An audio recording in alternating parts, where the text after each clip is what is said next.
SwiftUI's navigation stack looks simple at first, until you try to do something basic like popping back one screen, two screens, or all the way to root. Suddenly the code gets messy, confusing, and hard to scale.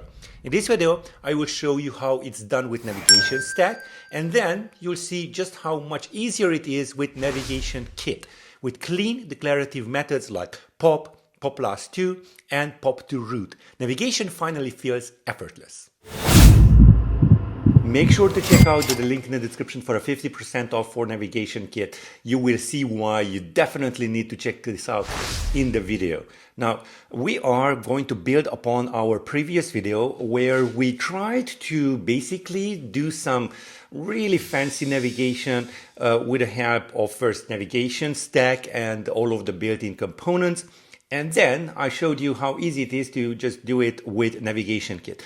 We also made sure that our navigation should support deep links. So right over here, we have our deep link, and we added that over here. So app controller.deep link. And this is how it's simple it is to do it with Navigation Kit. Now, today we are going to flip it, and we are going to learn about how you can pop.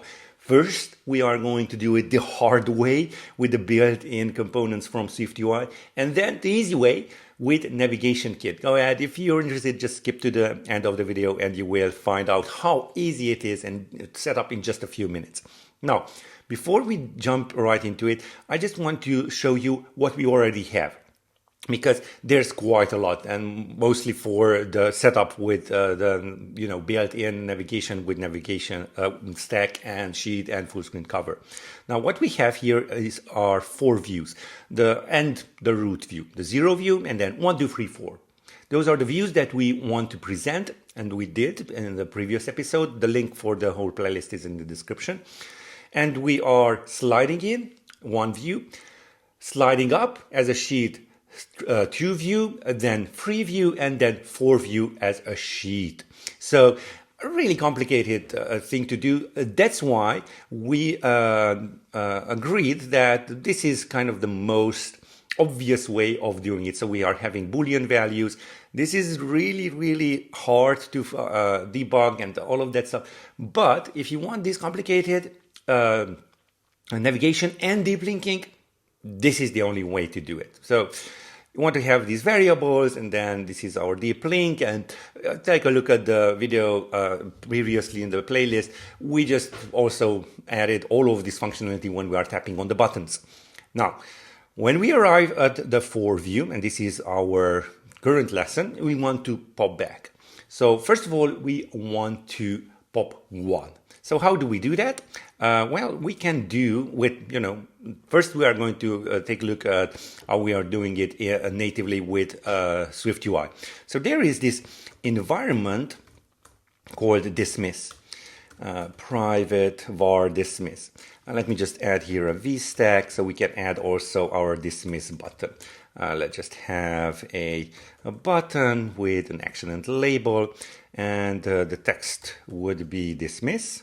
And then we're just going to say dismiss to parentheses, and that's it. Let's see how this looks like in action. So let's just wait for this to build. Build succeeded. That's always a good sign.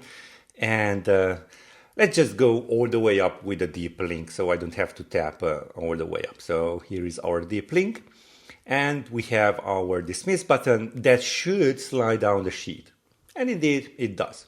Great. Now, how can we dismiss even more? Now, well, first of all, before we jump further, we have this app controller. So let me just create here we are going to use the variables. Okay, so first of all, let's move back to our Navigation Stack solution. So let me just comment this out. So now we are having this app controller. It is available. So this is how we are doing it in one view. So we have our environment of app controller, and let's just put this under the 4 view. And then instead of dismiss, we can just say app controller. App controller dot, and then is for view presented toggle, because we already know that this is set to true, or we're just going to set it to false, whichever you prefer. So this should do the same thing, because we already set all of these things up in the previous episode. Okay, so deep link, yeah, we forgot the deep link setup, so we're going to do the zero view and then this one instead of the navigation kit one. Okay, so let's just see that deep link is just going to go all the way up and then dismiss as expected. Now, if you want to dismiss, let's say the sheet and this slide in, like we would just go, oh, sorry, not the next, all the way back here to the to view. Then we would just need to create under the app controller a new function of, let's say, pop to. I know this is really verbose, like we're actually telling it where to go, but that is the best we can do with the built-in navigation from SwiftUI. There's an even better way of doing this with Navigation Kit at the end of the video. So what we're going to do, first of all, we are going to say is for view presented dot toggle. So we're going to set it back to false. And then I'm going to copy this out. So we are going to wait for 0.6 seconds, kind of what the animation of the navigation is. And then we're going to say self dot is free view presented dot toggle. So I know that's the way it is. It's not ideal, but this is the close as we can get. So under for view, we are going to create a new button. Let me just copy this out, paste it in there, and let's just name this pop last 2. And then instead of this, we're going to say app controller dot and pop to maybe view, but that's fine. So now we are going to pop the last 2. And as you can see, this is really rigid.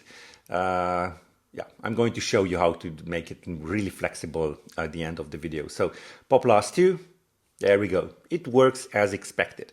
Now, finally, what we want to do is pop back to root. Now, if we are having a navigation stack with a path, then that's really simple. So we're just removing everything from the path. But if we're having a navigation like this one, so we're having sheets and links and all of that stuff, it gets complicated really quick. And the simplest way of doing this is with the app controller. So let's just do that also right now. We are going to create a new function. You know, the app controller supporting all of these Boolean values. Pop to root. And again, this is like really robust. You're popping back to root only from the for view. So I'm going to copy this out because we already have that.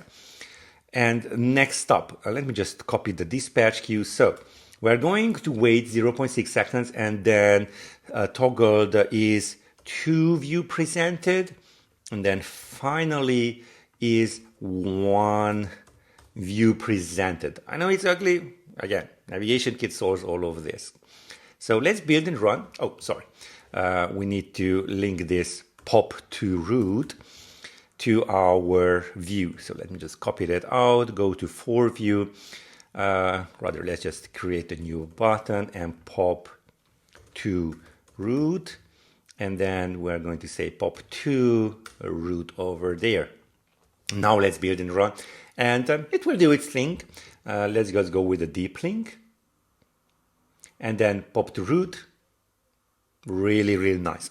Now, it's working, and it indeed is. It is a really big step forward, but it's cumbersome. And furthermore, if you are having multiple link type of navigations, you know, with the navigation stack, it will just take it one at a time. So it is cumbersome. Now, let me just show you how easy it is to set this up and to manage all of this with Navigation Kit. So first of all, you need to take a look at the link in the description for a 50% off if you haven't already done so. And then you just drag and drop the Navigation Kit folder and then set up all of your navigations. I did this in the previous video, so you just have all of these cases and the views for those cases. Empty view is just for making sure that Navigation Kit works properly. Now, first of all, we want to have our root, which we already did in the previous episode. So root is 0 with the nav stack. I'm letting in the navigation, the app controller environment, not to, it would crash because it's just trying to find the app controller. No needed when we are actually using pure Navigation Kit. So we have our navigation stack. So let me just build and run once more and show you how this looks like. Okay, so we are just going to next and next and next and next. There we go. We just got over here. But what I'm going to do is just switch back to the deep link so I don't have to click all the way up to our for view. So this is how we're just doing navigation, which is accessed right over here with the environment. Let's copy this out and go back to the for view. And now let's have that also available. So dismiss. Instead of, all of that cumbersome stuff, we're just going to say navigation.pop. And that's it. We are just going to pop. Let's just see if it actually worked. So let's just build and run. And then use the deep link. We are over there. Click on dismiss. It just popped that one screen. By the way, this works with links, like, navigation stack type of navigation, and also with the sheets. Now, next stop is pop the last whatever. So we are just going to say navigation.pop, and you see we have this pop type, and there's also a completion if you are interested in what happens, or you just want to do something else after the pop finished. So let's just do that right now. We're just going to pop with an option return. There we go. And then if you add dot, you will see we have two options, pop last and pop to root. Let's take care of the pop last. So pop last, I will just go with 2, but if you add in 20, it will just know that, okay, that's too much. It's just going to pop to root. If you add a negative number, it will know. So it's really slightly safe. And after that, we have the completion. Let's just print out popped last 2. Okay, so let's just see that. It's really, really convenient. Let's just deep link all the way up. And then pop last 2. Pop. There we go. And see, under the console, popped last 2. Finally, let's take care of the pop to root. Well, let's just see that. And because it supports also asynchronous environments, I'm just going to put this into a task. And, that one. And then we are going to say await navigation dot pop. And then we are going to use the type of to root. And then I'm going to print out popped to root. There we go. Let's build and run finally. And let's see how we are popping to root, not just with the navigation stack, but with 2 sheets. And you can mix and match all of these. So pop to root is just going to go all the way up. And please note, we are just sliding down the sheets because it automatically knows that when we are in the navigation stack, it should just pop back to its first element. Let me just show you that once more. So you see we are sliding in those navigation link type of the views. Let's see the pop to root. You see, just 2 slidden down and then 1 all the way back to its root because the first one is also a navigation stack. So yeah, that's it. It's how simple you can just add in navigation with Navigation Kit. If you're interested, go ahead and check out the link in the description for a 50% off while it lasts.